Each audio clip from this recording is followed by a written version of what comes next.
Got a load of recycled paper, read trash, out of Massachusetts, going all the way up to way upstate New York, damn near Canada, for a tomorrow morning delivery, and saw a major wreck on I-89 in Vermont on this episode of The Clutch Trucker Channel.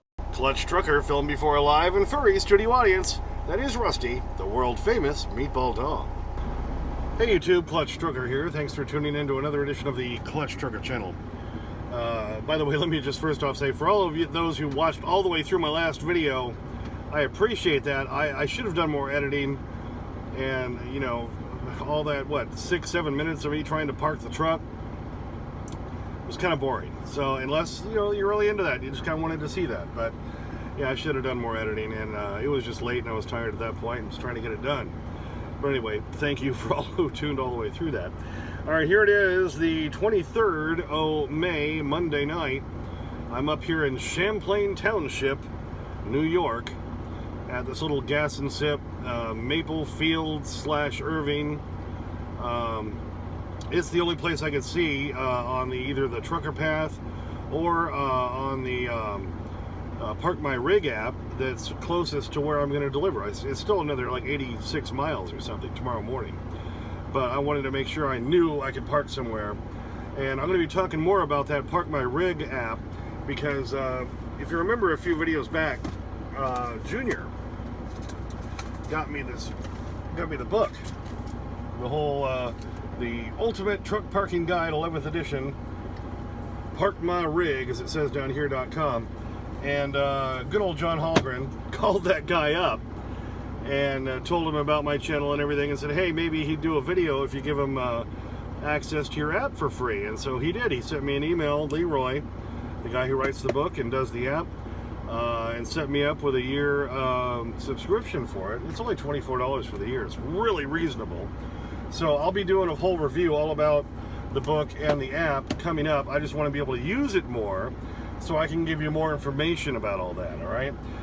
He does one thing that I really wish a lot of other things would do, like Trucker Path. He doesn't do it. Because us older guys, us old school guys, we know everything by mile marker. Like, I can tell you right off the top of my head, the Walcott Iowa 80 TA is at mile marker 284 off I-80 in Iowa.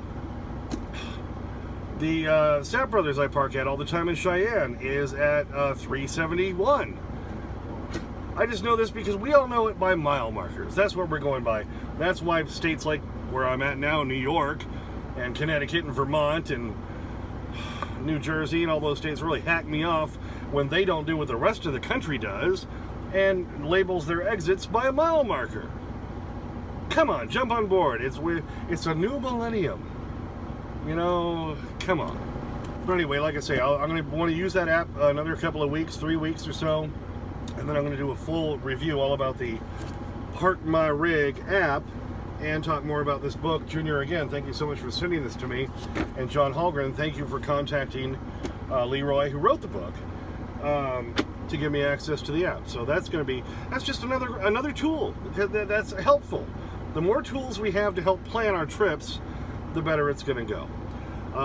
So I drove up through Vermont and New Hampshire today after I picked up this load down in Massachusetts. Recycled paper, which means trash.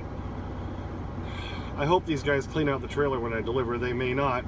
Luckily, I have my Ryobi leaf blower, which I can just hop up in there with the battery-powered leaf blower and blow it out if I have to do that after I deliver in the morning.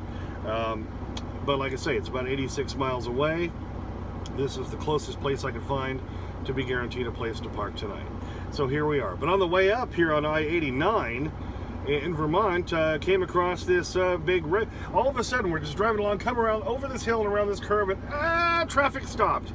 So, you know, when you got a heavy load, guys, you're like, oh, can I stop in time? Hello.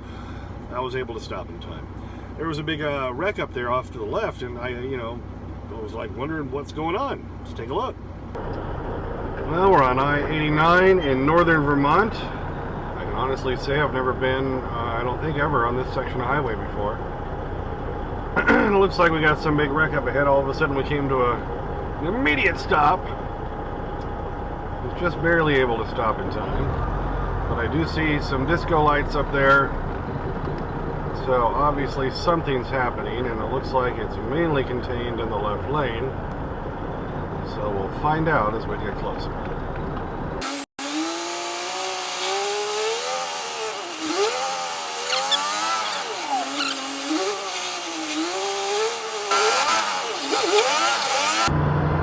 See somebody walking up there in the median in the trees. Maybe a car shot off and went into the trees.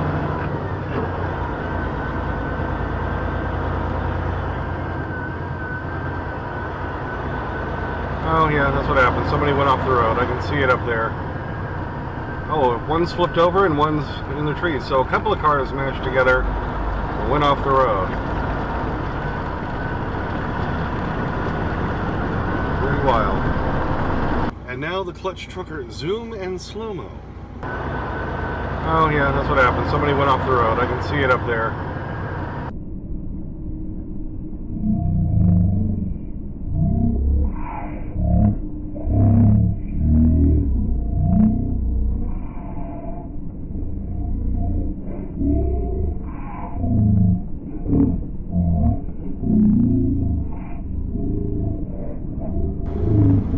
Yeah, and because I'm driving, I didn't want to pull out the phone and aim it out the window because I would have used both hands. So you couldn't see as I was going by it on the side how bad it really was. But yeah, 2 cars involved. One completely flipped over, the other one's still upright. Pieces of it off.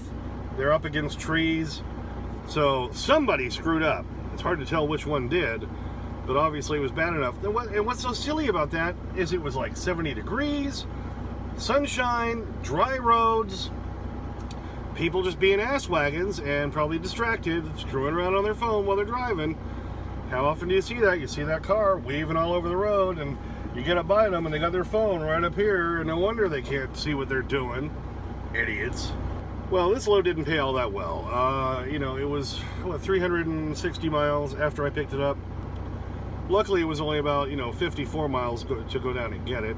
And luckily, I was loaded evenly. I used my Appway again and verified that it was only about 40,000 pounds. So I knew I wasn't super close, so I knew I didn't have to hit a cat scale.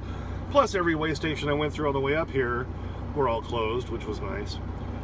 So I know I'm good. But, it didn't pay the best. But Bo just said, look, I took it just to get you moving, and it pays something. It at least pays the fuel and gives me a little piece of lettuce. So we'll see what happens tomorrow. I'm in way upstate New York. If you don't know where this is, the Canadian border is literally like 3 miles north of me. That's it. You can't get much closer to Canada, eh? The Great White North. Take off to the Great White North. Take off.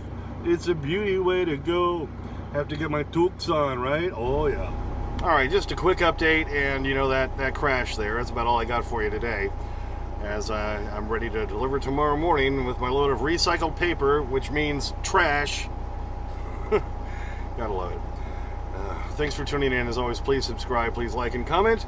I get to your comments as soon as I can. Sometimes takes a couple days because I'm a working truck driver. There's Clutch Trucker on Instagram, Clutch Trucker on Twitter, and as always, sniff that magic YouTube fairy dust. Clutch and Rusty, out. I got a trig term tomorrow and I'm being chased by Guido, the killer pimp. All right, there's the starting position. Oh, where's it going? Where's it going? Oh, it's right over there on your pet bed. Oh yes, gotta love it. Rusty with his bacon strip bounty. All right, I'm feeling generous tonight, Rusty. I'm gonna give you another one too. How about that?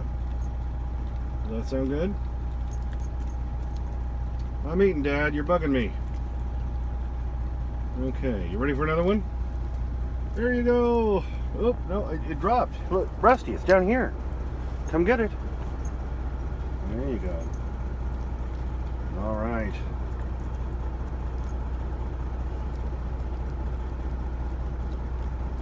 Did you get it all?